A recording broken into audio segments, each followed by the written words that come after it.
ಆತ್ಮೀಯರೇ, ಈಗ ಪ್ರಪಂಚದಾದ್ಯಂತ ಕಾಡುತ್ತಿರುವ ಅತಿ ಪ್ರಧಾನವಾದ ದೋಷ ಎಂದರೆ ಪಿತೃದೋಷ. ಪಿತೃದೋಷ ಎಂದರೆ ವಯಸ್ಸಾದ ತಂದೆ ತಾಯಿಗಳಿಗೆ ಊಟ ಆಗ್ತಾ ಇರೋದು, ಅವ್ರಿಗೆ ಹೊಸ ಬಟ್ಟೆ ಕೊಡದೇ ಇರೋದು, ಅವ್ರಿಗೆ ಏನಾದ್ರೂ ಅನಾರೋಗ್ಯ ಉಂಟಾದ್ರೆ ಚಿಕಿತ್ಸೆ ಕೊಡಿಸದೇ ಇರೋದು, ಅವ್ರನ್ನ ಬೈಯೋದು, ಅವಮಾನಿಸೋದು, ನೀನ್ ನನ್ಗೇನ್ ದುಡ್ದಿಟ್ಟಿದ್ಯಾ, ನನ್ಗೇನು ಆಸ್ತಿ ಕೊಟ್ಟಿದ್ಯಾ, ನನ್ಗೇನ್ ಮಾಡಿದ್ಯಾ, ನೀನ್ ನಮ್ಗೆ ಯಾವತ್ತಾದ್ರೂ ಸರಿಯಾಗಿ ಊಟ ಹಾಕಿದ್ಯಾ, ಹೊಸ ಬಟ್ಟೆ ಕೊಟ್ಟಿದ್ಯಾ, ಏನ್ ಮಾಡಿದ್ಯಾ ನೀನು ಅಂತ ಬೈಯೋದು, ಒಡಿಯೋದು, ಮನೆಯಿಂದ ಹೊರಗಡೆ ಹಾಕೋದು, ಅವರ ತಂದೆ ತಾಯಿ ಬೀದಿಲಿ ಭಿಕ್ಷೆ ಬೇಡೋದು, ನೋವು ತಿನ್ನೋದು, ಅಳ್ಳೋದು, ಈ ಎಲ್ಲವೂ ಪಿತೃದೋಷ ಆಗಿದೆ. ಅದು ತಂದೆ ಆಗಿರ್ಬೋದು, ತಾಯಿ ಆಗಿರ್ಬೋದು, ಅಜ್ಜ ಆಗಿರ್ಬೋದು, ಅಜ್ಜಯ್ಯ ಆಗಿರ್ಬೋದು, ಮುತ್ತಜ್ಜಿರಾಗಿರ್ಬೋದು. ಈ ರೀತಿ ಅವ್ರನ್ನ ನೋಡ್ಕೊಳ್ದೆ ಅವ್ರಿಗೆ ಬೇಜಾರಾಗೋ ರೀತಿ, ಅವ್ರಿಗೆ ನೋವಾಗೋ ರೀತಿ ನಡ್ಕೊಳ್ಳೋ ರೀತಿನೇ ಪಿತೃದೋಷ. ಈ ರೀತಿ ನರಳಿ ನರಳಿ ಅವಮಾನದಿಂದ, ನೋವಿಂದ ಕಣ್ಣೀರ್ ಹಾಕಿ ಸತ್ರೆ ಆ ದೋಷ ಆಗಿ ಪರಿಣಮಿಸಿ ಆ ಮಕ್ಕಳಿಗೆ ಖಂಡಿತ ಕಾಡುತ್ತೆ. ಮತ್ತೊಂದು, ಈ ಪಿತೃದೋಷ ಹಾಗೆ ಒಂದು ಪೀಳಿಗೆಯಿಂದ ಮತ್ತೊಂದು ಪೀಳಿಗೆಗೆ ಮುಂದುವರಿತಾನೂ ಹೋಗುತ್ತೆ. ಹೀಗಾಗಿ ಆ ಪೀಳಿಗೆ ಆ ದೋಷ ಮುಂದುವರಿದಂಗೆ ಶಾಂತಿ ಶಮನ ಮಾಡ್ಕೊಳ್ಳೋದು ಹೇಗೆ ಅನ್ನೋದೇ ಈ ಎಪಿಸೋಡ್ ಆಗಿದೆ. ಇದಕ್ ಮೊದ್ಲು ಕೂಡ ಪಿತೃದೋಷ ಅನ್ನೋದು ಮಾಡಿದ್ದೆ. ಸಾಕಷ್ಟು ಜನ ಫೋನ್ ಮಾಡಿ ಇದ್ರ ಬಗ್ಗೆ ಇನ್ನಷ್ಟು ಹೆಚ್ಚಿನ ಮಾಹಿತಿ ನೀಡಿ ಅಂತ ಕೇಳಿದ್ರ ಮೇಲೆ ಈ ಇನ್ನೊಂದು ಅವತರಕ್ಕೆ ನಾನು ಮಾಡ್ತಾ ಇದ್ದೀನಿ. ದಯವಿಟ್ಟು ಇದು ನಿಮ್ಗೆ ಇಷ್ಟ ಆದ್ರೆ ನನ್ನ ಈ ಚಾನಲ್ ಅನ್ನ ಸಬ್ಸ್ಕ್ರೈಬ್ ಮಾಡಿ ನನ್ನನ್ನು ಪ್ರೋತ್ಸಾಹಿಸಿ. ಇದೇ ತರದ ಅತ್ಯುತ್ತಮವಾದ ಅತ್ಯುನ್ನತವಾದ ವಿಷಯಗಳನ್ನ ನಿಮ್ಮ ಮುಂದುಗಡೆ ಸದಾ ಚರ್ಚಿಸೋದಕ್ಕೆ ಅವಕಾಶ ಮಾಡಿದ್ದೇವೆ. ನಮಸ್ಕಾರ. ನೋಡಿ, ವಯಸ್ಸಾದ ತಂದೆ ತಾಯಿ ನಾನು ನೋಡ್ಕೊಳ್ದೆ ಇದ್ರೆ, ಅವ್ರಿಗೆ ಊಟ ಹಾಕದೆ, ಬಟ್ಟೆ ಕೊಡದೆ, ಬೈಯೋದು, ಒಡಿಯೋದು, ಮನೆಯಿಂದ ಹೊರಗಡೆ ಹಾಕೋದು, ಅವ್ರಿಗೆ ಯಾವುದೇ ಚಿಕಿತ್ಸೆ ಕೊಡದೆ ಇರೋದು, ಅವ್ರ ಕಣ್ಣೀರ್ ಹಾಕಿ ನರಳಿ ನರಳಿ ಸತ್ತರೆ ಅದರದ ಒಂದು ಪರಿಣಾಮ ಖಂಡಿತ ಅವ್ರ ಮಕ್ಕಳಿಗೆ ತಲುಪುತ್ತೆ. ಹೇಗ್ ತಲುಪಿದೆ, ನಿಜವಾಗ್ಲೂ ಇದು ನಿಜಾನಾ ಅಂತ ತಿಳ್ಕೊಬೇಕಾದ್ರೆ ಅವ್ರ ಮನೆಯನ್ನೇ ನೀವು ಸರಿಯಾಗಿ ಅವಲೋಕಿಸಿ. ಅವ್ರ ಮನೆಯಲ್ಲಿ ಮದ್ವೆಗಳು ತುಂಬಾ ತಡವಾಗ್ತಾ ಇರ್ತವೆ. ಎಷ್ಟೋ ಸರಿ ಮದುವೆಗಳು ಆಗದೇನೆ ಹಂಗೆ ಉಳ್ಕೊಳ್ಳುವಂತ ಅವಕಾಶಗಳಿರ್ತವೆ. ಮದುವೆ ಆದ್ರೂ ಕೂಡ ಗಂಡ ಹೆಂಡತಿ ನಾಯಿಗಳ ತರ ಜಗಳಾಡೋದು, ಕೋರ್ಟ್ಗೆ ಹೋಗೋದು, ಇಂಥದ್ದೆಲ್ಲ ನಡೆಯುತ್ತೆ. ಮತ್ತೆ ಡೈವರ್ಸು, ಮತ್ತೆ ಹೊಡೆದಾಟ, ಕೊಲೆ, ಇಂಥದ್ದೆಲ್ಲ ನಡೆದ್ರೂ ಹೇಳಕ್ಕಾಗಲ್ಲ. ಮತ್ತೆ ಆರ್ಥಿಕ ಅಡಚಣೆ, ಯಾವಾಗ್ಲೂ ತೊಂದರೆ ಇರುತ್ತೆ. ದುಡ್ಡು ಬರಲ್ಲ, ದುಡ್ಡು ನಿಲ್ಲಲ್ಲ, ದುಡ್ಡು ಬರುವಂತ ಉದ್ಯೋಗ ಮಾಡಲ್ಲ. ಈ ತರ ಪ್ರತಿ ಒಂದು ನಯಾ ಪೈಸೆಗೂ ಕಷ್ಟ ಆಗುತ್ತೆ. ಇವರಿಗೆ ಮಕ್ಕಳಾಗೋದು ಕಡಿಮೆ. ಮಕ್ಕಳಾದ್ರೆ ಅವು ಏನೋ ಅನಾರೋಗ್ಯ ಸಮಸ್ಯೆಗಳು, ದೋಷಗಳನ್ನ ಒತ್ತುಡ್ತವೆ. ಲೇಟ್ ಆಗಿ ಮಕ್ಕಳಾಗೋ ಅವಕಾಶಗಳಿರ್ತವೆ. ಮತ್ತೆ ಇವ್ರು ಯಾವಾಗೂ ಮಾನಸಿಕ ಒತ್ತಡ, ಅಶಾಂತಿ, ಚಡಪಡಿಸುವಿಕೆ, ಅಯ್ಯೋ ಏನೋ ಆಗೋಯ್ತಪ್ಪ ನಮ್ ಜೀವನದಲ್ಲಿ ಅಂತ ಬೇಜಾರೋದು, ಇಂಥದ್ದೆಲ್ಲ ನಡೀತಾ ಇರ್ತದೆ. ಮತ್ತೆ ಅವ್ರ ಮನೇಲಿ ಯಾವಾಗ್ಲೂ ಜಗಳ ಇರುತ್ತೆ, ಶಾಂತಿ ಅನ್ನೋದೇ ಇರೋದಿಲ್ಲ. ಯಾವಾಗ್ಲೂ ಜಗಳ, ಒಮ್ಮೊಮ್ಮೆ ಪೊಲೀಸ್ ಸ್ಟೇಷನ್, ಕೋರ್ಟ್ ವರ್ಗೂ ಹೋಗಿ ಬರ್ತಾರೆ. ಈ ತರ ಸದಾ ಜಗಳ, ಒಬ್ರಲ್ಲಿ ಒಬ್ರಿಗೆ ವಿಶ್ವಾಸ ಇರೋದಿಲ್ಲ. ಮತ್ತೆ ಇವರು ಮಾಡುವಂತ ಯಾವುದೇ ಕೆಲಸ ವ್ಯಾಪಾರದಲ್ಲಿ ಸದಾ ಅಡೆತಡೆಗಳು, ಸರಾಗವಾಗಿ ಜೀವನ ನಡೆಯಲ್ಲ. ಕಷ್ಟಗಳು, ತೊಂದರೆಗಳು, ದುಡ್ಡು ಬರಲ್ಲ, ಅಪವಾದಗಳು, ಅವಮಾನಗಳು ಜಾಸ್ತಿ ಇರುತ್ತೆ. ಸಮಸ್ಯೆಗಳು ಸದಾ ಬರ್ತಾನೆ ಇರ್ತವೆ. ಔದ್ಯೋಗಿಕವಾಗಿ ಆಗ್ಲಿ, ಕೌಟುಂಬಿಕವಾಗಿ, ಸಾಮಾಜಿಕವಾಗಿ, ಮಾನಸಿಕವಾಗಿ ಆಗ್ಲಿ ಇವ್ರ ಏಳಿಗೆ ಅನ್ನೋದನ್ನ ಖಂಡಿತ ಪಡೆಯೋದೇ ಇಲ್ಲ. ಇದೇ ಪಿತೃದೋಷದ ಪರಿಣಾಮಗಳು. ಈ ತರದ್ ಯಾರು ಕಷ್ಟ ಪಡ್ತಾ ಇದ್ದಾರೋ ಆ ಎಲ್ಲಾ ಕುಟುಂಬಗಳು ಪಿತೃದೋಷದಿಂದ ಬಳಲ್ತಾ ಇದ್ದಾರೆ ಅಂತಾನೆ ಹೇಳ್ಬೋದು. ಕುಜದೋಷದ ಪರಿಣಾಮಗಳನ್ನ ಗಮನಿಸಿದಾಗ, ಈ ಗಂಡ ಹೆಂಡತಿಲಿ ಹೊಂದಾಣಿಕೆ ಇಲ್ದಿರೋದು, ಮದುವೆ ತಡವಾಗಿ ಆಗೋದು, ಮದುವೆನೇ ಆಗದೆ ಇರೋದು, ಮದುವೆ ಆದ್ರೂ ಕೂಡ ಗಂಡ ಹೆಂಡತಿ ಮಧ್ಯೆ ಸಾಮರಸ್ಯತೆ ಇಲ್ದೇ ಇರೋದು, ಅವರಿಬ್ರಲ್ಲೂ ಹೊಂದಾಣಿಕೆ ಇರೋದಿಲ್ಲ, ಒಬ್ಬರ ಮೇಲೆ ಒಬ್ಬರಿಗೆ ಅಪನಂಬಿಕೆ, ನಂಬಿಕೆ ಅನ್ನೋದೇ ಇಲ್ಲದೆ ಇರೋದು, ಪೊಲೀಸ್ ಸ್ಟೇಷನ್ ವರೆಗೂ ಹೋಗೋದು, ಈ ಇವ್ರಿಗಾಗ್ಲಿ ಅವ್ರಿಗಾಗ್ಲಿ ಅನೈತಿಕ ಸಂಬಂಧಗಳಿರೋದು, ಈ ಕಾರಣದಿಂದ ಮನೆ ಬ್ರೇಕ್ ಆಗುವಂಥದ್ದು, ಇಂಥದ್ದು ಎಲ್ಲಾ ಸಮಸ್ಯೆಗಳನ್ನ ನಾವು ಅಬ್ಸರ್ವ್ ಮಾಡಿದಾಗ ಇದು ಕುಜದೋಷದವಲ್ವಾ ಅಂತ ನಿಮ್ಗೆ ಅನ್ಸ್ಬೋದು. ಇದೇ ರೀತಿ ಮಕ್ಕಳಾಗದೆ ಇರೋದು, ಲೇಟ್ ಆಗಿ ಮಕ್ಕಳಾಗೋದು, ಹುಟ್ಟಿದ ಮಕ್ಕಳು ಊರ್ಜಿತಗೊಳ್ದೇ ಇರೋದು, ಸದಾ ಸಮಸ್ಯೆಗಳಿಂದ ಇರುವಂತ ಮಕ್ಕಳು ಇರ್ಬೋದು, ಮತ್ತೆ ಕೈಯಲ್ಲಿ ಹಣಕಾಸು ಇಲ್ದೇ ಇರೋದು, ತೊಂದರೆ ಆಗೋದು, ಸದಾ ದುಡ್ಡು ಪೇಚಾಡೋದು, ಪರದಾಡೋದು, ಕಷ್ಟ, ಸರಿಯಾದ ಉದ್ಯೋಗ ಕೈಗೆ ಸಿಗದೆ ಇರೋದು, ವೃತ್ತಿಯನ್ನ ಕೈಗೊಳ್ಳದೆ ಇರೋದು, ಇಂಥದ್ದೆಲ್ಲನೂ ನಾಗದೋಷಕ್ಕೆ ಸಂಬಂಧಿಸಿದ್ದೇ ಆಗಿದೆ. ಆದರೆ ಈ ಪಿತೃದೋಷದಲ್ಲಿ ಕುಜದೋಷದ ಕೆಲವಷ್ಟು ಪರಿಣಾಮಗಳು ಮತ್ತೆ ನಾಗದೋಷದ ಕೆಲವಷ್ಟು ಪರಿಣಾಮಗಳು ಕೂಡ ಒಳಪಡುತ್ತವೆ. ಈ ಎಲ್ಲಾನು ನಾವು ಪಿತೃದೋಷ ಅಂತ ಕರಿತೀವಿ. ಈ ಪಿತೃದೋಷ ಇದೊಂದು ಶಾಪ ಆಗಿ ಪರಿಣಮಿಸಿರ್ತದೆ.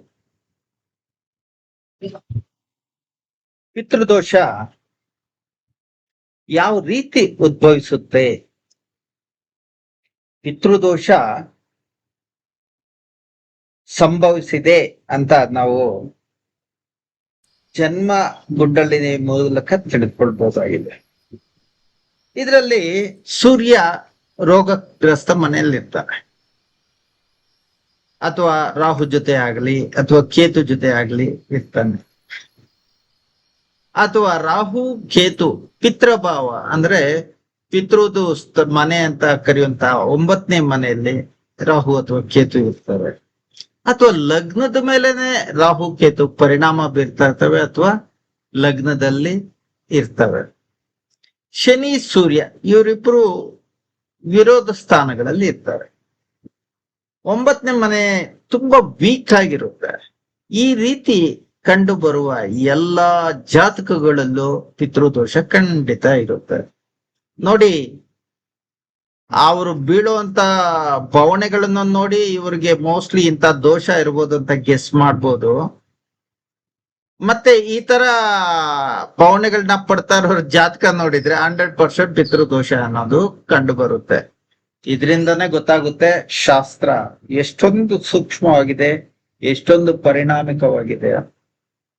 ಪಿತೃದೋಷ ಸಾಮಾನ್ಯವಾಗಿ ಯಾವ ರೀತಿ ಸಂಭವಿಸುತ್ತೆ ಅನ್ನೋದ್ರ ಬಗ್ಗೆ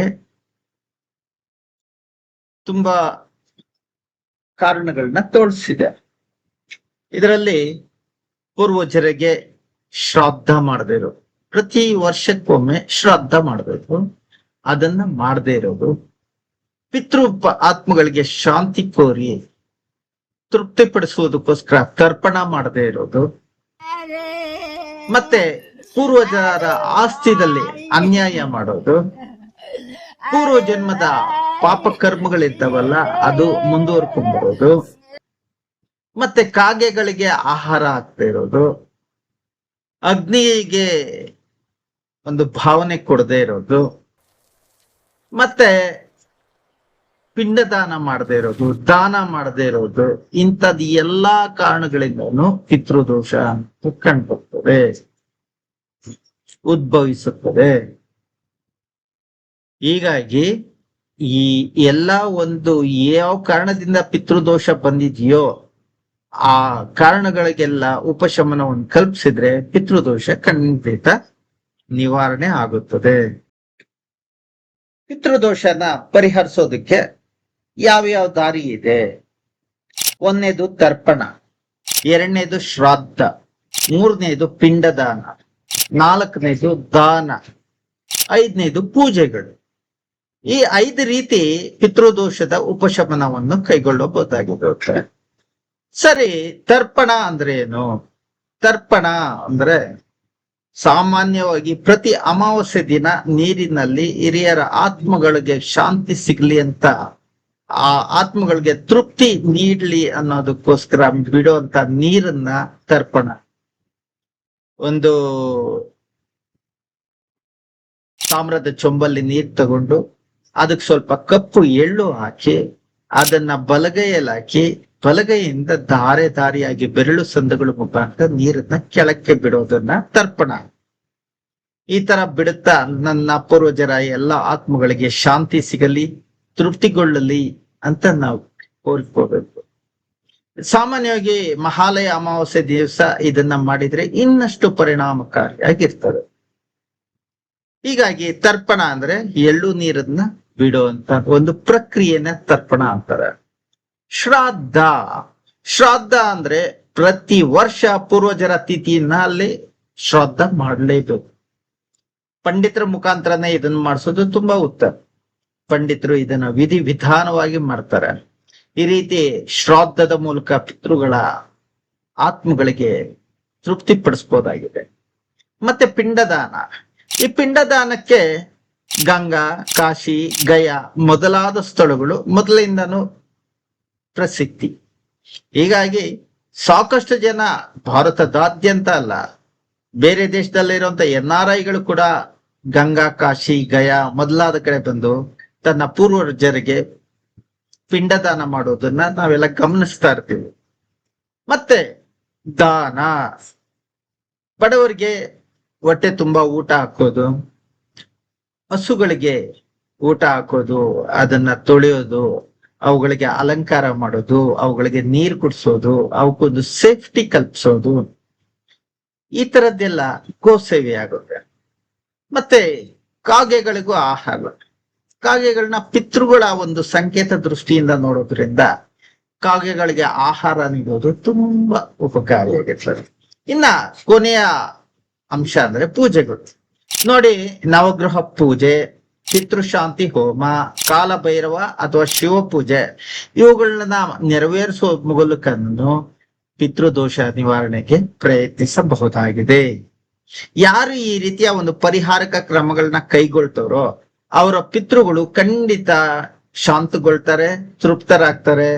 ಇವ್ರ ಮೇಲೆ ಬೀರ್ತಾ ಇರುವಂತ ಪಿತೃದೋಷದ ಪರಿಣಾಮಗಳು ಕ್ರಮೇಣ ಇಳಿಮುಖವಾಗಿ ಕೊನೆಗೆ ನಿವಾರಣೆ ಆಗ್ತವೆ. ಪಿತೃದೋಷ ನಿವಾರಣೆಗೆ ಇನ್ನೊಂದು ಪ್ರಧಾನ ಆಚರಣೆ ಅಂದ್ರೆ ಸೂರ್ಯನಿಗೆ ಅರ್ಘ್ಯ ನೀಡೋದು. ಬರೀ 2 ನಿಮಿಷದ ಈ ಚಟುವಟಿಕೆ ಇದು. ಒಂದು ತಾಮ್ರದ ಲೋಟದಲ್ಲಿ ನೀರು ತಗೊಂಡು ಅಥವಾ ತಾಮ್ರದ ಚೊಂಬಿನಲ್ಲಿ ನೀರನ್ನು ತಗೊಂಡು ಸೂರ್ಯನ ಕಡೆ ಮುಖ ಮಾಡಿ ನಿಂತು, ಅಂದ್ರೆ ಪೂರ್ವಕ್ಕೆ ದಿಕ್ಕಿಗೆ ಮುಖ ಮಾಡಿ ನಿಂತು ಮನಸ್ಸಿನಲ್ಲಿ ನನ್ನ ಪಿತೃಗಳ ಆತ್ಮಗಳಿಗೆ ಶಾಂತಿ ಸಿಗಲಿ ಅಂತ ಪ್ರಾರ್ಥನೆ ಮಾಡುತ್ತಾ ಆ ಚೊಂಬಿನಲ್ಲಿರೋ ನೀರನ್ನ ನಮ್ಮ ಕೈಗಳನ್ನ ಚಾಚಿ ಮೇಲಿಂದ ನೆಲಕ್ಕೆ ಸುರಿಬಹುದು. ಆ ಸುರಿಯುವಂತ ಸಂದರ್ಭದಲ್ಲಿ ಸೂರ್ಯನ ಕಿರಣಗಳು ಆ ನೀರಿನ ಮೂಲಕ ಅದು ನಮ್ಮ ಮೇಲೆ ಬೀಳ್ಬೇಕು. ಈ ರೀತಿ ಬಿಡುವಂತ ಪ್ರಕ್ರಿಯೆನೆ ಸೂರ್ಯನಿಗೆ ಅರ್ಘ್ಯ ನೀಡುವುದು ಅಂತಾರೆ. ನೋಡಿ ಮಹನೀಯರೇ, ಈ ರೀತಿ ಸೂರ್ಯನಿಗೆ ಅರ್ಘ್ಯ ನೀಡೋದ್ರಿಂದ ಡಿ ವಿಟಮಿನ್ ಅನ್ನೋದು ಮನುಷ್ಯನಿಗೆ ಸಿಗುತ್ತೆ. ಮತ್ತೆ ಆ ಸೂರ್ಯನ ಕಿರಣ ನೀರಿನ ಅಲೆಯ ಮೂಲಕ ನಮ್ಮ ದೇಹದ ಮೇಲೆ ಬೀಳೋದ್ರಿಂದ ನಮ್ಮ ಇಡೀ ದೇಹ ಜಾಗೃತಗೊಳ್ತದೆ, ಕುಂಡಲಿನಿ ಪುನಶ್ಚೇತನಗೊಳ್ಳುತ್ತೆ. ಮತ್ತೆ ನಾವು ನಮ್ಮ ಪಿತೃಗಳ ಆತ್ಮಗಳಿಗೆ ಶಾಂತಿ ಸಿಗಲಿ ಅಂತ ಮಾಡೋ ಒಂದು ಪ್ರಾರ್ಥನೆಯಿಂದ ಅದು ಖಂಡಿತ ನೀಡಿರುತ್ತೆ.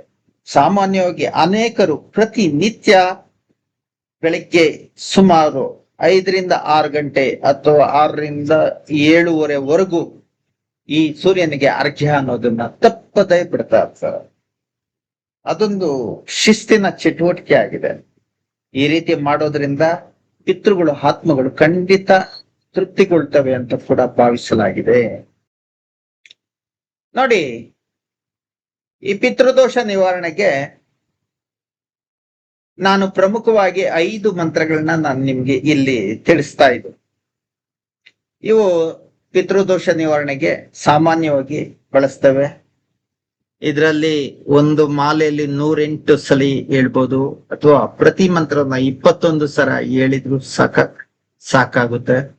ಆ ಮಂತ್ರಗಳೇನಂದ್ರೆ: ಓಂ ಪಿತೃದೇವಾಯ ನಮಃ, ಓಂ ಅಂಗಾರಕಾಯ ನಮಃ, ಓಂ ರಾಹವೇ ನಮಃ, ಓಂ ಕೇತವೇ ನಮಃ, ಓಂ ಚಂದ್ರಾಯ ನಮಃ. ಈ ತರ ಪ್ರತಿನಿತ್ಯ 21 ಸರಿ ಇದನ್ನ ಪಠಿಸುವ ಮೂಲಕ ಆತ್ಮಗಳು ತೃಪ್ತಿಗೊಳ್ಳುತ್ತವೆ.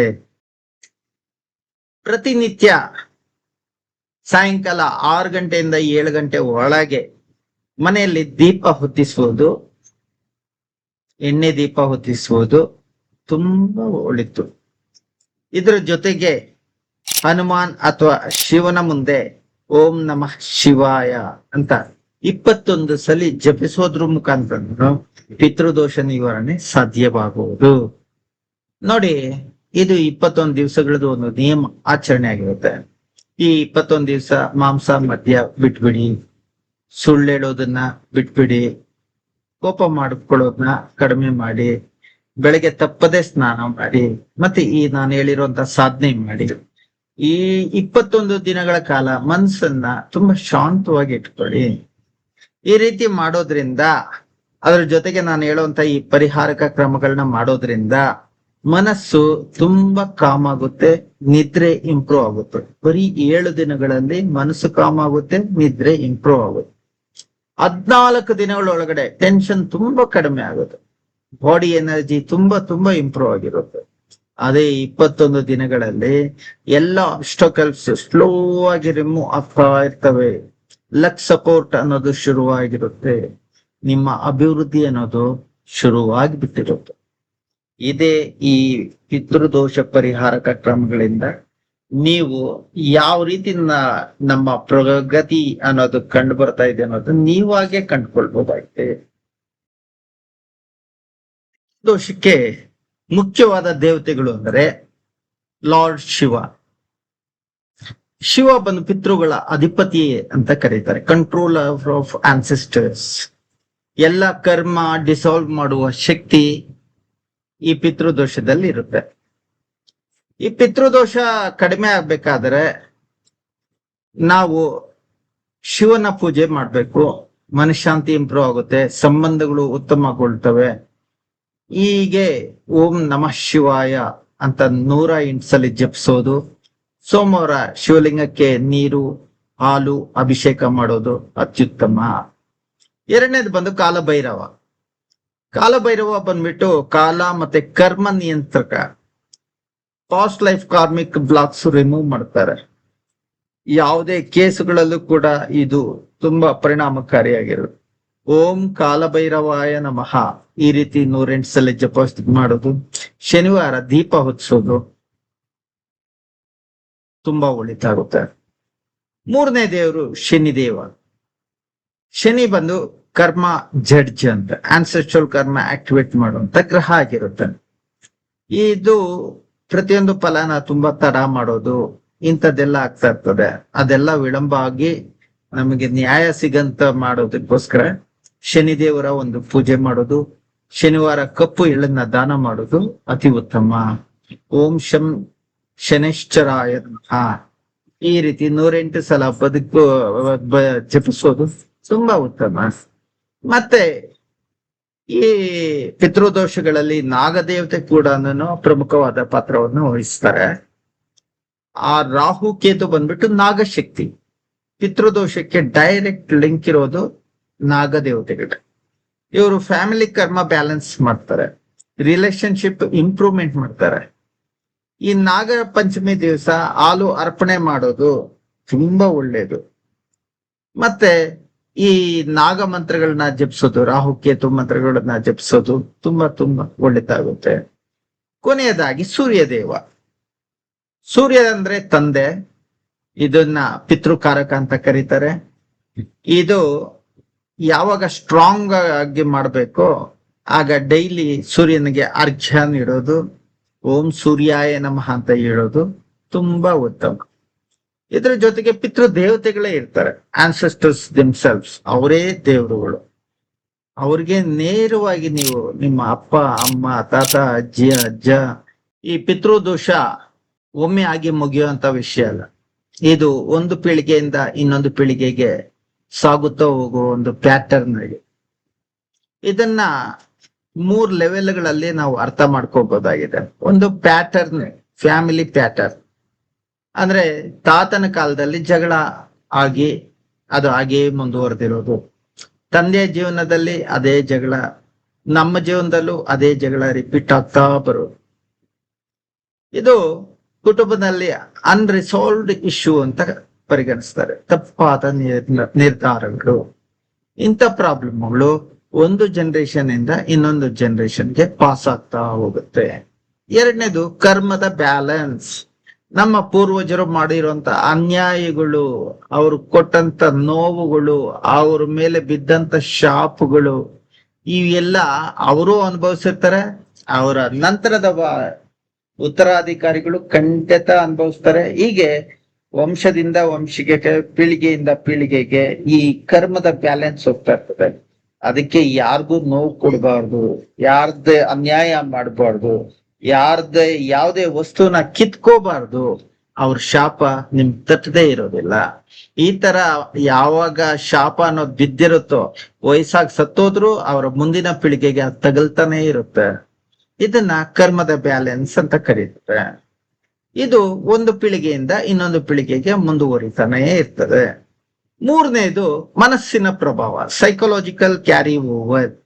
ತಂದೆ ಮಕ್ಕಳ ಸಂಬಂಧ ವೀಕ್ ಆಗಿ ಇದ್ದಾಗ, ಟ್ರಸ್ಟ್ ಇಶ್ಯೂಸ್ ಆಗಿದ್ದಾಗ, ಇನ್ಸೆಕ್ಯೂರಿಟಿ, ಆಂಗರ್, ಇಂಥವೆಲ್ಲ ಇದ್ದಾಗ, ಅಂದ್ರೆ ನಾವು ನಮ್ಮ ಮಕ್ಕಳ ಜೊತೆ ಹೇಗಿರ್ತೀವೋ ಅದು ಮುಂದಿನ ಜನರೇಷನ್ ಅಲ್ಲಿ ಹಾಗೇ ರಿಪೀಟ್ ಆಗ್ತದೆ. ಹೀಗಾಗಿ ಮಕ್ಕಳ ಜೊತೆನೂ ಚೆನ್ನಾಗಿದ್ರೆ ಮಕ್ಕಳು ನಮ್ಮ ಜೊತೆನೂ ಚೆನ್ನಾಗಿರ್ತದೆ. ಆ ಪೀಳಿಗೆಯಿಂದ ಪೀಳಿಗೆಗೆ ಆ ಒಂದು ಪ್ರಕ್ರಿಯೆ ಅನ್ನೋದು ಮುಂದುವರಿತಾ ಇರ್ತದೆ. ನಾವು ತುಂಬಾ ಒಂದು ಸದ್ಗುಣಗಳು ಹೇಳಿ ಸದಾಚಾರಿತ್ರ, ಸದ್ಭಾವನೆ ಇಂಥದ್ದು ಮುಂದುವರ್ಕೊಂಡು ಹೋದ್ರೆ ಆ ಪೀಳಿಗೆ ಮುಂದಿನ ಪೀಳಿಗೆಯು ಅದೇ ರೀತಿ ಮುಂದುವರ್ತದೆ. ಹೀಗಾಗಿ ನಮ್ಮನ್ನ ನಾವು ತಿದ್ಕೋಬೇಕು. ನಮ್ಮ ಮಾತು, ನಮ್ಮ ನಡವಳಿಕೆ, ವರ್ತನೆ, ಆಚಾರ, ವಿಚಾರ ಪ್ರತಿಯೊಂದು ಪ್ರಭಾವಿತವಾಗಿದ್ದಾಗ ನಮ್ಮ ಮಕ್ಕಳು ನಮ್ಮನ್ನೇ ಅನುಸರಿಸ್ತಾರೆ. ಮುಂದಿನ ಪೀಳಿಗೆಯಲ್ಲೂ ಅದೇ ರೀತಿ ಒಂದು ಅನುಸರಣೆ ಅನ್ನೋದನ್ನ ನಾವು ಗಮನಿಸಬಹುದು. ನಾಲ್ಕನೇದು ಪಿತೃದೋಷ ಮುಂದುವರಿಯುವ ಮುಖ್ಯ ಕಾರಣಗಳು. ಈಗಾಗಲೇ ಹೇಳಿದ್ದೀನಿ, ಶ್ರಾದ್ದ ತರ್ಪಣ ಮಾಡದೇ ಇರೋದು, ಪೋಷಕರಿಗೆ ಗೌರವ ನೀಡದೇ ಇರೋದು, ಕುಟುಂಬದಲ್ಲಿ ಅನ್ಯಾಯ ಮಾಡೋದು, ಎಮೋಷನಲ್ ಹೀಲಿಂಗ್ ಅಲ್ಲ ಇದು ರಿಪೀಟೆಡ್ ಡೈವರ್ಸು, ರಿಪೀಟೆಡ್ ಮನಿ ಲಾಸು, ರಿಪೀಟೆಡ್ ಕಾನ್ಫ್ಲಿಕ್ಟ್ಸ್, ಇವೆಲ್ಲಾನು ಪಿತೃದೋಷದ ಕಂಟಿನ್ಯೂಟಿ ಪ್ಯಾಟರ್ನೇ ಆಗಿರುತ್ತೆ. ನೋಡಿ, ನಮ್ಮ ಪ್ರಸಿದ್ಧ ಪುರಾಣಗಳಲ್ಲಿ ಕೂಡ ಈ ಪಿತೃದೋಷ ಯಾವ ರೀತಿ ಕಾಡಿದೆ ಅನ್ನೋಂತ ಹಲವಾರು ವಿಷಯಗಳು ಈಗ ನಿಮ್ ಮುಂದೆ ತಂದಿಡೋದು ಒಳಿತು ಅನ್ಸುತ್ತೆ. ನೋಡಿ, ಕರ್ಣ ದಾನವೀರ ಶೂರ ಕರ್ಣ ಅಂತಾನೆ ಹೆಸರಾದ, ಯಾರೊಬ್ಬರಿಗೂ ಇಲ್ಲ ಅಂದಿದೆ ದಾನ ಮಾಡಿದ್ದ. ಇವನ ಹತ್ರ ದಾನ ತಗೊಳೋದಕ್ಕೆ ದೇವತೆಗಳೇ ಬಂದಿದ್ರು, ಮಾರುವೇಷದಲ್ಲಿ ದೇವತೆಗಳೇ ಬಂದು ದಾನ ಸ್ವೀಕರಿಸಿದ್ರು ಅನ್ನೋದಕ್ಕೆ ಕೂಡ ಪುರಾಣಗಳಲ್ಲಿ ಉಲ್ಲೇಖ ಇದೆ. ಈ ರೀತಿ ದಾನ ಮಾಡಿದ ಕರ್ಣ ಸ್ವರ್ಗಕ್ಕೆ ಹೋದಾಗ ಅವನಿಗೆ ಬರೀ ಬಂಗಾರ ಸಿಗದೆ ಹೊರತು ಅನ್ನ ಸಿಗ್ಲಿಲ್ಲ. ಹೀಗಾಗಿ ಅವನು ಮತ್ತೆ ಭೂಮಿಗೆ ಬಂದು ತನ್ನ ಪಿತೃಗಳಿಗೆ ಶಾಂತಿ ಶಮನ ಪರಿಹಾರಗಳನ್ನ ಕೈಗೊಂಡ ಮೇಲೆ ಹೊರತು ಅವನ ಆತ್ಮಕ್ಕೆ ಶಾಂತಿ ಸಿಗ್ತದೆ. ಇದರಿಂದ ನಮ್ಗೆ ಅರ್ಥ ಆಗೋದೇನಂದ್ರೆ, ನಮ್ಮ ಹತ್ರ ದುಡ್ಡು ಇದ್ರು, ನಾವು ದಾನ ಮಾಡಿದ್ರು, ಯಾರಿಗೆ ಹೆಲ್ಪ್ ಮಾಡಿದ್ರು ಕೂಡ ಪಿತೃಗಳಿಗೆ ಅನ್ನದಾನ ಮಾಡ್ಲೇಬೇಕು. ಮಾಡ್ಲಿಲ್ಲ ಅಂದ್ರೆ ಅದು ಪರಿಪೂರ್ಣತೆ ಆಗೋದಿಲ್ಲ. ಅದು ಪಿತೃಗಳು ಅಶಾಂತಿಯಿಂದ ನರಳುತ್ತಾ ಇರ್ತಾರೆ. ಇದೇ ರೀತಿ ಇನ್ನೊಂದು ಭಗೀರಥನ ಕತೆ. ಭಗೀರಥ ನೀವೆಲ್ಲ ಕೇಳಿರ್ತೀರಿ. ಆತ ಗಂಗೆನ ಭೂಲೋಕಕ್ಕೆ ತರಿಸಿದಂತ ವ್ಯಕ್ತಿ. ಆತ ಘೋರವಾದ ತಪಸ್ ಮಾಡಿದಾಗ ಒಂದು ಗಂಗೆ ಮೇಲೆಯಿಂದ ಭೂಮಿಗೆ ಧುಮ್ಮಿಕ್ತಾಳೆ. ಆವಾಗ ಆ ನೀರು ಓ ಅಂತ ಬರುವಂತದ್ದನ್ನ ನೋಡಿ ದೇವಾನ್ ದೇವತೆಗಳು ಭೂಮಿ ನಾಶ ಆಗ್ಬಿಡ್ಬಹುದು ಅಂತ ಭಯ ಬಿದ್ದಾಗ, ಆಗ ಪರಮೇಶ್ವರನ ಬಂದು ತನ್ನ ಜಟೆಯಲ್ಲಿ ಆ ನೀರನ್ನ ತಡೆ ಹಿಡಿತಾನೆ, ಕಟ್ಟಿಡ್ತಾನೆ. ಅಲ್ಲಿಗೂ ಸೋರಿ ಹರಿದು ಬಂತ ನೀರೇನೆ ಈ ಗಂಗಾ ನದಿ. ಇದರಿಂದ ಭಗೀರಥನ ಪೂರ್ವಜರು ಎಷ್ಟೋ ಜನ ಶಾಪದಿಂದ ಮುಕ್ತಿ ಆಗಿರ್ಲಿಲ್ಲ. ಅವರ ಆತ್ಮಗಳು ಅತೃಪ್ತಿಯಿಂದ ಇತ್ತು. ಅವೆಲ್ಲ ಈ ಒಂದು ಗಂಗಾ ಜಲದಿಂದ ಮೋಕ್ಷ ಪಡೀತವೆ. ಇದು ಕೂಡ ಒಂದು ಪಿತೃದೋಷಕ್ಕೆ ಒಂದು ಒಳ್ಳೆ ಉದಾಹರಣೆ ಆಗುತ್ತೆ. ನೋಡಿ, ಆನ್ಸೆಸ್ಟ್ರಲ್ಸ್ ಲಿಬರೇಷನ್ ಮತ್ತೆ ಸ್ಟ್ರಾಂಗ್ ಎಫೆಕ್ಟ್ ಯಾವ ರೀತಿ ಅವನ ಪಿತೃಗಳನ್ನ ಆತ್ಮವನ್ನ ಶಮನ. ಇನ್ನೊಂದು ತ್ರಿಶಂಕು ಕತೆ. ತ್ರಿಶಂಕು ಬಂದ್ಬಿಟ್ಟು ಸತ್ತು ಸ್ವರ್ಗಕ್ಕೆ ಹೋಗೋದಕ್ಕೆ ಬಯಸೋ ಬದಲಾಗಿ ದೇಹ ಸಮೇತವಾಗಿ ಸ್ವರ್ಗಕ್ಕೆ ಹೋಗೋಕೆ ಪ್ರಯತ್ನಿಸ್ತಾರೆ. ಇದು ಧರ್ಮಕ್ಕೆ ವಿರುದ್ಧವಾಗಿರೋದು. ಏನು, ಯಾವುದೋ ಒಂದು ಕಾಲಚಕ್ರ ಮತ್ತೆ ಒಂದು ನೈಸರ್ಗಿಕ ಧರ್ಮ ಅನ್ನೋದಿರುತ್ತೋ, ಸತ್ತ ಮೇಲೆನೆ ಸ್ವರ್ಗಕ್ಕೆ ಹೋಗ್ಬೇಕಂತಿತ್ತು. ಆ ಒಂದು ನಿಯಮನೇ ಮೀರಿ ದೇಹ ಸಮೇತ ಹೋಗೋದಕ್ಕೆ ಹೋದ. ಬಟ್ ಸ್ವರ್ಗಕ್ಕೆ ಸೇರಿಸ್ಲಿಲ್ಲ, ಈ ಕಡೆ ಭೂಮಿಗೂ ಸೇರಿಸ್ಲಿಲ್ಲ. ಕಡೆಗೆ ಅವನು ಮಧ್ಯದಲ್ಲೇ ಒಂದು ತ್ರಿಶಂಕು ಸ್ವರ್ಗದಲ್ಲೇ ತೂಗಾಡೋ ಮಟ್ಟಕ್ಕಾಯ್ತು. ಇದರಿಂದ ನ್ಯಾಚುರಲ್ ಆರ್ಡರ್ ಬ್ರೇಕ್ ಮಾಡಿದ್ರೆ ಲೈಫ್ ಸ್ಟ್ರಕ್ ಆಗುತ್ತೆ ಅನ್ನೋದು ಒಂದು ಉದಾಹರಣೆ ಆಗುತ್ತೆ. ಕರ್ಮ, ಮೋಕ್ಷ, ದೋಷ ಇಂಥದ್ದನ್ನೆಲ್ಲ ಅಧ್ಯಯಿಸ್ಬೇಕಂದ್ರೆ ನಾವು ನೋಡುವಂತ ಪ್ರಮುಖ ಗ್ರಂಥ ಅಂದ್ರೆ ಗರುಡ ಪುರಾಣ. ಈ ಗರುಡ ಪುರಾಣದಲ್ಲಿ ಶ್ರಾದ್ದ ಅಥವಾ ಪಿಂಡ ದಾನ ಮಾಡದೇ ಇದ್ರೆ ಪಿತೃಗಳ ಆತ್ಮ ಶಾಂತಿ ಪಡೆಯುವುದಿಲ್ಲ. ಇದರಿಂದ ಕುಟುಂಬದಲ್ಲಿ ಸಮಸ್ಯೆಗಳು ಉದ್ಭವಿಸುತ್ತವೆ. Rituals not formality, energy completion process ಆಗಿರುತ್ತೆ ಅಂತ ತಿಳಿಸಿದೆ. ಈ ಎಲ್ಲಾ ಪುರಾಣಗಳು ಹೇಳೋದೇನಂದ್ರೆ ಪಿತೃಗಳನ್ನ ಗೌರವಿಸಿ, ಶ್ರಾದ್ದ ತರ್ಪಣ ನೀಡಿ, ಕಾರ್ಮಿಕ್ ಬ್ಯಾಲೆನ್ಸ್ ಮಾಡಿ. ಇದೇ ಈ ಪಿತೃದೋಷದ ಅವತರಣಿಕೆಯ ಒಂದು ಮುಖ್ಯ ಸಂದೇಶ ಆಗಿದೆ. ಗೋಸ್ಟ್ ಪ್ರಾಬ್ಲಮ್ ಅಲ್ಲ, ಅನ್ಫಿನಿಶ್ಡ್ ಡ್ಯೂಟಿ ಪ್ರಾಬ್ಲಮ್ ಆಗುತ್ತೆ. ಡ್ಯೂಟಿ ಕಂಪ್ಲೀಟ್ ಮಾಡಿದ್ರೆ ಬ್ಲೆಸ್ಸಿಂಗ್ ಖಂಡಿತ ಸಿಗುತ್ತೆ ಅನ್ನೋದೇ ಈ ಅವತರಣಿಕೆಯ ಒಂದು ಸಂದೇಶ ಆಗಿರುತ್ತೆ. ಇದಕ್ಕೋಸ್ಕರ ಕರ್ಣನನ್ನು ಉದಾಹರಣೆಗೆ ಮಾಡಿದೆ. ಕರ್ಣನ ಪ್ರಕರಣದಲ್ಲಿ ಇಗ್ನೋರೆನ್ಸ್ ಮತ್ತೆ ಸಫರಿಂಗ್ ಅನ್ನೋದು ಕಂಡು ಬರುತ್ತೆ. ಭಗೀರಥನ ಕಥೆಯಲ್ಲಿ ಎಫೋರ್ಟ್ ಮತ್ತೆ ಲಿಬರೇಷನ್ ಅನ್ನೋದು ಕಂಡು ಬರ್ತದೆ. ಹೀಗಾಗಿ ನಿಮ್ಮ ಜೀವನ ಕೂಡ ಯಾವ ತರ ಇರಬೇಕು ಅನ್ನೋದನ್ನ ನೀವು ಈ ಕಥೆ ಪುರಾಣಗಳ ಮೂಲಕ ನೀವು ಕೂಡ ಕಂಡ್ಕೊಳ್ಳಿ, ಒಂದು ನಿರ್ಧಾರಕ್ಕೆ ಬನ್ನಿ. ಪಿತೃದೋಷ ಪರಿಹಾರ ಮಾಡುವಂತ ಕ್ಷೇತ್ರಗಳು ನಮ್ಮ ದೇಶದಲ್ಲಿ ಪ್ರಮುಖವಾಗಿರುವಂತದ್ದು ಗಯಾ. ಇದು ಅತ್ಯಂತ ಶಕ್ತಿಯುತವಾದ ಪಿತೃಶಾಂತಿ ಕ್ಷೇತ್ರ ಆಗಿದೆ. ಇಲ್ಲಿ ಅನೇಕ ಇಂಡಸ್ಟ್ರಿಯಲಿಸ್ಟ್, ಪೊಲಿಟಿಷಿಯನ್ಸ್, ಫಿಲ್ಮ್ ಪರ್ಸನಾಲಿಟೀಸ್ ಬಂದು ತುಂಬಾ ರಹಸ್ಯವಾಗಿ ಪಿತೃದೋಷ ಪರಿಹಾರಕ ವಿಧಿಗಳನ್ನ ನೆರವೇರಿಸ್ತಾರೆ. ಹೀಗಾಗಿ ಗಯಾದಲ್ಲಿ ಪಿಂಡದಾನ, ತರ್ಪಣ, ಬ್ರಾಹ್ಮಣ ಭೋಜನ ಈ ತರ ಹಲವಾರು ಪ್ರಕಾರ ಆಚರಣೆಗಳು ನಡೆದು ಹೋಗ್ತಾ ಇರ್ತವೆ. ಈ ಎರಡನೇ ಪಿತೃದೋಷ ಪರಿಹಾರ ಕ್ಷೇತ್ರ ಅಂದ್ರೆ ರಾಮೇಶ್ವರಂ. ಇಲ್ಲಿ ಸಮುದ್ರದಲ್ಲೇ ತರ್ಪಣ ನೀಡಲಾಗುತ್ತೆ. ದಕ್ಷಿಣ ಭಾರತದ ಅತ್ಯಂತ ಪವರ್ಫುಲ್ ಪ್ಲೇಸ್ ಈ ರಾಮೇಶ್ವರಂ ಆಗಿದೆ. ಇಲ್ಲಿಗೂ ರಾಜಕೀಯ, ಸಿನಿಮಾ ಕ್ಷೇತ್ರದವರು ಬಂದು ಹೋಗೋದು ಕಾಮನ್ ಆಗಿದೆ. ಇಲ್ಲಿ ಸಮುದ್ರಕ್ಕೆ ತರ್ಪಣ ಬಿಡಲಾಗುತ್ತೆ, ಲಾರ್ಡ್ ಶಿವನಿಗೆ ಅಭಿಷೇಕ ಮಾಡಲಾಗುತ್ತೆ. ಈ ಮೂರನೇ ಒಂದು ಪಿತೃದೋಷ ಪರಿಹಾರ ಕ್ಷೇತ್ರ ಅಂದ್ರೆ ತ್ರಯಂಬಕೇಶ್ವರ. ಈ ತ್ರಯಂಬಕೇಶ್ವರಲ್ಲಿ ನಾರಾಯಣ ಬಲಿ, ನಾಗಬಲಿ ಕೂಡ ಮಾಡ್ತಾರೆ. ಈ ನಾರಾಯಣ ಬಲಿ, ನಾಗಬಲಿ ಕೂಡ ಅನ್ಎಕ್ಸ್ಪ್ಲೈನ್ಡ್ ಪ್ರಾಬ್ಲಮ್ಸ್, ಸಡನ್ ಲಾಸಸ್ ಇದ್ದಾಗ ರೆಕಮೆಂಡ್ ಮಾಡುವಂತ ಆಚರಣಾ ವಿಧಾನಗಳಾಗಿದೆ. ಮತ್ತೆ ನಮ್ಮ ಅದೇ ಕರ್ನಾಟಕ ರಾಜ್ಯದಲ್ಲಿ ಶ್ರೀರಂಗಪಟ್ಟಣ, ಕುಕ್ಕೆ ಸುಬ್ರಹ್ಮಣ್ಯ ದೇವಸ್ಥಾನಗಳಲ್ಲಿ ಕೂಡ ಸರ್ಪ ಸಂಸ್ಕಾರ, ತರ್ಪಣ, ನದಿ ತಟದಲ್ಲಿ ಪೂಜೆ ಮಾಡೋ ಮೂಲಕ ರಾಹು ಕೇತು ಶಾಂತಿ ಕೂಡ ಇಲ್ಲಿ ನೆರವೇರಿಸಲಾಗುತ್ತೆ. ಇಲ್ಲೂ ಕೂಡ ಪಿತೃದೋಷನ ಸಂಪೂರ್ಣವಾಗಿ ನಿವಾರಣೆ ಮಾಡುವಂತ ಕ್ರಮಗಳನ್ನ ನೆರವೇರಿಸ್ತಾರೆ. ನಾರಾಯಣ ಬಲಿ. ನಾರಾಯಣ ಬಲಿ ಅಂದ್ರೆ ಅಕಾಲ ಮರಣ ಹೊಂದಿದವರು, ಅನ್ಟೈಮ್ಲಿ ಡೆತ್. ಅಕಾಲ ಮರಣ ಹೊಂದಿದವರಿಗೆ ಅಥವಾ ಶಾಂತಿ ಪಡೆಯದೇ ಇರುವಂತ ಆತ್ಮಗಳಿಗೆ ಶಾಂತಿ ನೀಡುವಂತ ವಿಶೇಷ ವಿಧಿ ವಿಚಾರ ಆಚರಣೆ ನಾರಾಯಣ ಬಲಿ ಆಗಿರುತ್ತೆ. ಈ ನಾರಾಯಣ ಅಂದ್ರೆ ವಿಷ್ಣು ಸರ್ವಾತ್ಮ.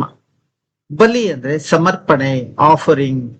ಅಂದ್ರೆ ಆತ್ಮವನ್ನು ವಿಷ್ಣು ತತ್ವಕ್ಕೆ ಸಮರ್ಪಿಸಿ ಮೋಕ್ಷ ಶಾಂತಿನ ನೀಡುವಂತಹ, ಕಲ್ಪಿಸುವಂತಹ ವಿಶೇಷ ವಿಧಿ ಆಚರಣೆಯೇ ನಾರಾಯಣ ಬಲಿ ಆಗಿರುತ್ತೆ. ಯಾರಿಗೆ ಈ ನಾರಾಯಣ ಬಲಿಯನ್ನ ಆಚರಿಸ್ತಾರೆ? ಅಪಘಾತದಲ್ಲಿ ಸತ್ತೋರು, ಆಕ್ಸಿಡೆಂಟ್ ಆಗಿ ಸತ್ತೋರು, ಆತ್ಮಹತ್ಯೆ ಮಾಡ್ಕೊಂಡವರು, ಸುಸೈಡ್, ಹತ್ಯೆ ಆದವರು, ಮರ್ಡರ್ ಆದವರು, ಆಕಸ್ಮಿಕ ಸಾವು, ಅನ್ಎಕ್ಸ್ಪೆಕ್ಟೆಡ್ ಆಗಿ ಸತ್ತೋದಂತವ್ರು, ಇವ್ರು ಎಲ್ಲರ ಆತ್ಮಗಳನ್ನು ಚಡಪಡಿಸ್ತಾ ಇರ್ತವೆ. ಇವೆಲ್ಲಾನು repeated failure, children problem, marriage issues, unexplained obstacles ಇವನ್ನೆಲ್ಲ ಕ್ರಿಯೇಟ್ ಮಾಡ್ತವೆ. ಹೀಗಾಗಿ ಯಾವ ಆತ್ಮ ಇನ್ಕಂಪ್ಲೀಟ್ ಆಗಿರುತ್ತೋ ಅದನ್ನ ಕಂಪ್ಲೀಟ್ ಮಾಡುವಂತ ಪ್ರಕ್ರಿಯೆ ಇದಾಗಿರುತ್ತೆ. ಇದರಲ್ಲಿ ನಾರಾಯಣ ಬಲಿ, ನಾಗಬಲಿ ಕೂಡ ನೆರವೇರಿಸಲಾಗುತ್ತೆ. ಈ ನಾರಾಯಣ ಬಲಿ ಅಂದ್ರೆ ಒಂದು ದರ್ಬೆಲಾಗ್ಲಿ ಅಥವಾ ಹಿಟ್ಟಿನಲ್ಲಾಗ್ಲಿ ಒಂದು ಮಾನವಾಕೃತಿಯನ್ನ ಅವರು ಮಾಡ್ತಾರೆ. ಅದೇ ಒಂದು ದೇಹ ಅಂತ ಪರಿಗಣಿಸ್ತಾರೆ. ಆ ಶಾಂತ ಆತ್ಮಕ್ಕೆ ಪ್ರತಿನಿಧಿಯಾಗಿ ಅದನ್ನ ನೋಡ್ತಾರೆ. ಅಲ್ಲಿ ನಮ್ಮ ಹೆಸರು, ಗೋತ್ರ ಇವನ್ನೆಲ್ಲ ಹೇಳಿದ್ರೆ ಸಂಕಲ್ಪ ಅಂತ ಮಾಡ್ತಾರೆ. ಆ ಸಂಕಲ್ಪ ಮಾಡಿ ಹೋಮ ಮಂತ್ರಗಳನ್ನ ಮಾಡ್ತಾರೆ, ವಿಷ್ಣು ಮಂತ್ರಗಳು, ಅಗ್ನಿ ಹೋಮ ಇದೆಲ್ಲ ಮಾಡಿ ಪಿಂಡದಾನ, ಅಕ್ಕಿ ಹಿಟ್ಟಿನ ಪಿಂಡಗಳನ್ನು ಸಮರ್ಪಣೆ ಮಾಡಿ ಆತ್ಮಕ್ಕೆ ಆಹಾರ ಮತ್ತೆ ತೃಪ್ತಿನ ಕಲ್ಪಿಸಲಾಗುತ್ತೆ. ಇದರೊಂದಿಗೆ ಬ್ರಾಹ್ಮಣ ಭೋಜನ ಇರುತ್ತೆ, ದಾನ, ಅನ್ನದಾನ. ಇದು ಕರ್ಮ ಸಮತೋಲನ, ಕರ್ಮ ಬ್ಯಾಲೆನ್ಸಿಂಗ್ ಆಗಿರುತ್ತೆ. ಸೈಕಲಾಜಿಕಲ್ ಆಗಿ ಇದನ್ನ ಮಾಡಿದ ಕೂಡಲೇ ಗಿಲ್ಟ್ ಅನ್ನೋದು ರಿಲೀಸ್ ಆಗುತ್ತೆ, ಕ್ಲೋಸರ್ ಆಗುತ್ತೆ, ಅನ್ಫಿನಿಶ್ಡ್ ಕರ್ಮ ಕಂಪ್ಲೀಟ್ ಆಗುತ್ತೆ, ಸೋಲ್ ಹೈಯರ್ ಸ್ಟೇಟ್ ಮೂವ್ ಆಗುತ್ತೆ. ನಾಗಬಲಿಯಲ್ಲೂ ಕೂಡ ನಾಗ ಅಂದ್ರೆ ಸರ್ಪತತ್ವ, ನಾಗದೇವತ, ಬಲಿ ಅಂದ್ರೆ ಸಮರ್ಪಣೆ, ಆಫರಿಂಗ್. ಇಲ್ಲಿ ನಮ್ಮ ಒಂದು ಜಾತಕದಲ್ಲಿ ರಾಹು ಕೇತು ಇರುವಂತದ್ರ ಮೂಲಕನೂ ಈ ಒಂದು ದೋಷಗಳು ಬರ್ತದೆ. ಇದನ್ನು ಕೂಡ ಈ ಸಂದರ್ಭದಲ್ಲಿ ಕರ್ಮಗಳನ್ನ ಸಮರ್ಪಣೆ ಮಾಡುವ ಮೂಲಕ ಶಾಂತಿಗೊಳಿಸಬಹುದಾಗಿರ್ತದೆ. ಇಲ್ಲೂ ಕೂಡ ದರ್ಬೆ ಅಥವಾ ಅಕ್ಕಿ ಹಿಟ್ಟಿನಿಂದ ಒಂದು ನಾಗ ಪ್ರತಿಕೃತಿಯನ್ನ ಮಾಡಿ ಅಲ್ಲಿ ನಮ್ಮ ಹೆಸರು, ಗೋತ್ರವನ್ನ ಆವಾಹಿಸಿ ಅದ್ರ ಮುಖಾಂತರ ಅದಕ್ಕೆ ಒಂದು ಮಂತ್ರ, ನಾಗದೇವತೆಗಳ ಮಂತ್ರ, ರಾಹು ಕೇತು ಶಾಂತಿ ಮಂತ್ರಗಳನ್ನ ಮಾಡಿ ಪಿಂಡ ನೈವೇದ್ಯ ಸಮರ್ಪಣೆ ಮಾಡಿ ಆಹಾರ ಇಂಥದ್ದನ್ನ ಕೊಟ್ಟು ತೃಪ್ತಿ ಅನ್ನೋದನ್ನ ಕಲ್ಪಿಸಿ ಅಗ್ನಿ ಮೂಲಕ ಶುದ್ಧೀಕರಣ ಅಂದ್ರೆ ಹೋಮ, ಫೈರ್ ರಿಚುವಲ್ಸ್ ಅನ್ನ ನೆರವೇರಿಸಿ ಬ್ರಾಹ್ಮಣರಿಗೆ ದಾನ, ಅನ್ನದಾನವನ್ನು ನೀಡಿ ಕರ್ಮ ಬ್ಯಾಲೆನ್ಸಿಂಗ್ ಮಾಡಿ ಡೀಪ್ ಮೀನಿಂಗ್ ಅಲ್ಲಿ ನಾಗಬಲಿ ಕೇವಲ ಸರ್ಪ ಪೂಜೆ ಅಲ್ಲ, ಇದು ಕುಂಡಲಿನಿ ಕರ್ಮ ಸಬ್ ಕಾನ್ಶಿಯಸ್ ಎನರ್ಜಿ ಆಗಿರುತ್ತೆ. ಇದನ್ನ ಮಾಡೋದ ತಕ್ಷಣ ಆ ಫಿಯರ್ ಅನ್ನೋದು ರಿಲೀಸ್ ಆಗುತ್ತೆ, ಗಿಲ್ಟ್ ಅನ್ನೋದು ರಿಲೀಸ್ ಆಗಿರುತ್ತೆ, ಪಾಸ್ಟ್ ಆಕ್ಷನ್ಸ್ ಬ್ಯಾಲೆನ್ಸ್ ಅನ್ನೋದು ಆಗುತ್ತೆ.